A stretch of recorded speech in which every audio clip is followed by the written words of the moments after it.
रीवा से Mirzapur rail line को लेकर बड़ा विवाद खड़ा हो गया है। पूर्व विधायक सुखेंद्र सिंह बन्ना ने इस मुद्दे पर सांसद और विधायक पर गंभीर आरोप लगाए। मिर्जापुर रेल लाइन जिसे क्षेत्र के विकास की दृष्टि से बेहद महत्वपूर्ण माना जा रहा था, अब ठंडे बस्ते में डाल दी गई है। पूर्व विधायक सुखेंद्र सिंह बन्ना ने पत्रकार वार्ता कर खुलासा किया कि इस रेल लाइन का सर्वे कार्य शुरू भी हो चुका था और उन्हें इसकी पुष्टि करने वाला पत्र भी प्राप्त हुआ था, लेकिन उनका आरोप है कि सांसद जनार्दन मिश्रा और मऊगंज विधायक प्रदीप पटेल ने आपसी सहमति से इस परियोजना पर ही रोक लगवा दी।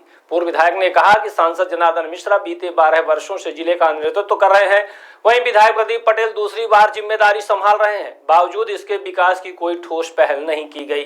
उन्होंने कहा कि रेल लाइन का प्रस्तावित काम पूरा होने से क्षेत्र के हजारों लोगों को लाभ मिलता, लेकिन इसे निरस्त करवा दिया गया और जनहित के साथ खिलवाड़ किया गया है। पत्रकार वार्ता के दौरान सुखेंद्र सिंह बन्ना ने साफ तौर पर कहा है कि अब जनता को ही इस मुद्दे पर जवाब मांगना होगा।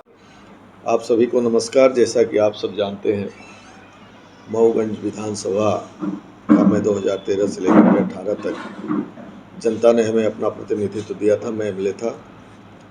उस टाइम कई मुद्दों को लेकर के मैंने लड़ाई लड़ी, चाहे जिला बनाने की बात रही, चाहे बाढ़ सागर परियोजना की बात रही, चाहे चौरा घाट की बात रही, अन्य छोटे बड़े जितने भी जनहित मुद्दे रहे, जनता जनार्दन के साथ मिल करके, हमारी सरकार तो नहीं थी लेकिन हमने पूरे ताकत से लड़ाई लड़ी। लगभग सभी मुद्दों पर मुझे सफलता मिली। बाढ़ सागर का पानी जरूर लग रहा था कि अभी दिक्कत में है, लेकिन वो भी लगभग होने जा रहा है। साथ ही रीवा मिर्जापुर रेल लाइन की भी बात उठती थी, मैंने पूरे ताकत से उस बात को उठाया था। आप सबको मालूम हो 2016-17 में मैंने पत्राचार किया और सदन में इस बात को संकल्प लेकर के आया कि रीवा मिर्जापुर रेल लाइन मेरे विधानसभा क्षेत्र के लिए अति आवश्यक है, जो बनारस सीधे जाएगी और वहाँ मिर्जापुर और मऊगंज और रीवा को जोड़ेगी, जिससे आने वाले समय में कोयला पहुँचेगा और रोजगार के आसार बढ़ेंगे। हमारे मऊगंज क्षेत्र में काफ़ी बेरोजगार है, जो नौजवान जो बाहर जाते हैं काम करने के लिए, और जब तक कोयला नहीं आएगा, ट्रेन नहीं जाएगी, तो उनको रोजगार के अवसर नहीं आएंगे। इस बात को लेकर के हमने एक पत्राचार किया और विधानसभा में संकल्प भी पारित किया। उसका परिणाम ये आया था कि केंद्र सरकार ने, रेलवे ने 600 कुछ करोड़ रुपए सर्वे के लिए किया, और उसमें जो है तो ये हुआ कि हमारे पास पत्र भी आए कि आपके द्वारा जो ये बात संज्ञान में लाई गई है, निश्चित रूप से उस क्षेत्र के लिए बहुत ही ज़रूरी चीज़ है। हम आपको समय समय पर जारी, जो हमारे पास इसके पत्र भी हैं, सब जितने भी, और इसका सर्वे का कार्य प्रारंभ कर दिया गया है और आपको समय समय पर इस बात की जानकारी दी जाएगी। आप सबको याद हो कि जनार्दन मिश्रा जी उस टाइम सांसद बने थे, उन्होंने इस बात को उठाया था और ये कहा था कि रीवा मिर्जापुर रेल लाइन सपना जैसा, वहाँ पे रीवा मिर्जापुर रेल लाइन हो ही नहीं सकती। और 10 साल से वहाँ के विधायक प्रदीप पटेल जी, सरकार भारतीय जनता पार्टी की है, नरेंद्र मोदी केंद्र प्रधानमंत्री हैं, आपके मुख्यमंत्री जी हैं 20 सालों से, लेकिन जनार्दन मिश्रा ने एक सिरे से इस बात को खारिज किया कि रीवा मिर्जापुर रेल लाइन संभव नहीं है, अभी तो ललितपुर ही नहीं हो पाई, और वहाँ के लोगों को भैंस पालो, चारा छोड़ो, ये सब व्यवसाय हो सकते हैं पर ये नहीं हो सकता। लेकिन मैंने इस पर जब पहल करी तो इतनी बात बढ़ी थी। आज 2018 से मैं विधायक नहीं हूँ, इसके बावजूद हर मुद्दों की लड़ाई आज भी लड़ता रहता हूँ।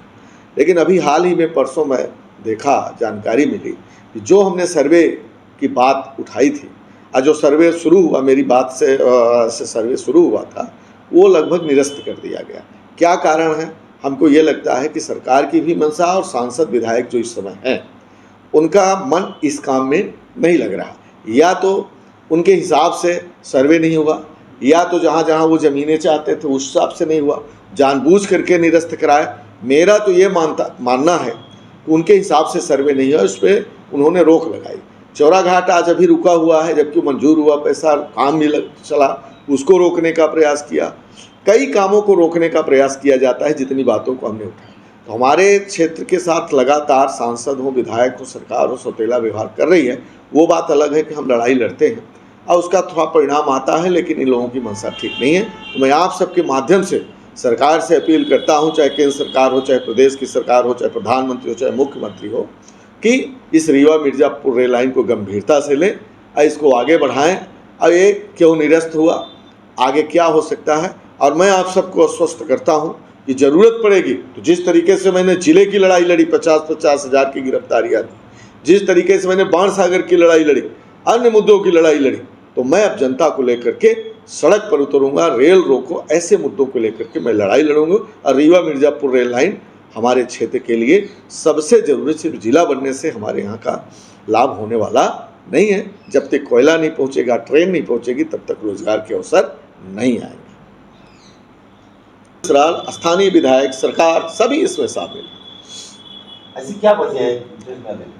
मेरा ऐसा मानना है कि ये लोग जो चाहते थे कि जो रास्ता निकले, उस पर सरकार ने जो रिपोर्ट ठीक उससे नहीं बन सकती। भाई जो ये लोग ज़मीनें दूसरे जगह खरीदते, इनकी ज़मीनें कहीं दूसरे जगह होगी, ये कारण इसमें होगा कि जो यहाँ के सक्षम नेता हैं, जो यहाँ के विधायक, सांसद हैं, या जो भी हैं, उप मुख्यमंत्री भी हैं, जहाँ इनकी ज़मीनें, जहाँ से चाहते होंगे वहाँ से सर्वे ना होता होगा। और जो पुरानी लाइन है वो जो है तो कर्मचारी, अधिकारी जो भी इसमें चाहते होंगे, ये भी एक कारण हो सकता है। अगर ये बातें फिर रिजेक्ट हो जाए तो फिर अगला कार्य आपका क्या रहेगा? मैं तो पहले ही बताया कि जिस तरीके से जेल भरो आंदोलन या और बड़े आंदोलन, बाणसागर पानी, जिला बनाओ, चौरा, इन सब मुद्दों के लिए हम लेकर के लड़े हैं, तो हमारा अग्रिम कार्यक्रम इस रीवा मिर्ज़ापुर रेल लाइन के लिए होगा। स्मार्ट बनो, सोलर स्मार्ट चुनो। प्रधानमंत्री सूर्य घर योजना 78,000 की सब्सिडी के साथ राजकिरण इंटरप्राइजेस से सोलर अपनाओ, बिजली के बिल की परेशानी से निजात पाओ। राजकिरण इंटरप्राइजेस, हमारा पता है जॉन टॉवर, कॉलेज चौराहा, रीवा। हमसे संपर्क करें 62 60 23 65 07 88 39 74 77 11 88 27 57 71 00।